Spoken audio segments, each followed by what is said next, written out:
Maombi ya asubuhi, Oktoba 9, 2025. Ujumbe: Mungu anaanza upya asubuhi kila siku.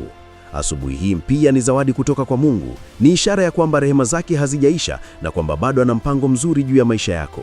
Hata kama jana haukuwa siku njema, leo Bwana anakuambia, tazama nafanya jambo jipya. Isaya 43:19. Usianze siku hii kwa hofu au mashaka, bali kwa shukrani, imani na matumaini mapya. Karibu tuombe pamoja.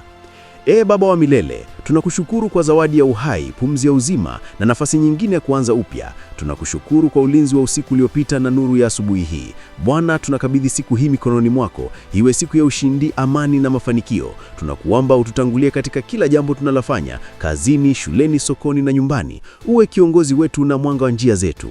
Tunaomba rehema zako zitutangulie, tufunike kwa damu ya Yesu Kristo dhidi ya kila mpango wa giza, kila roho ya kushindwa, ajali au magonjwa.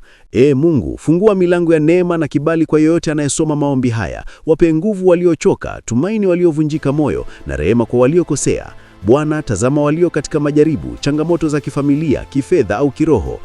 Tunakuomba wape utulivu, hekima na uamuzi sahihi. Tunaomba pia kwa ajili ya taifa letu na viongozi wetu ili wajazwe hekima ya uchamungu. Mungu, tufundishe kupenda, kusamehe na kutembea kwa imani. Tufanye vyombo vya nuru yako na amani yako. Leo tunaamka tukiwa na matumaini mapya, kuwa tutashinda, tutafanikiwa na tutatembea katika neema zako. Katika jina la Baba, la Mwana na la Roho Mtakatifu tunasali. Amina. Neno la kutafakari, Maombolezo 3:22 na 23. Ni kwa rehema za Bwana hatuangamii, maana rehema zake hazikomi, ni mpya kila asubuhi, uaminifu wako ni mkuu.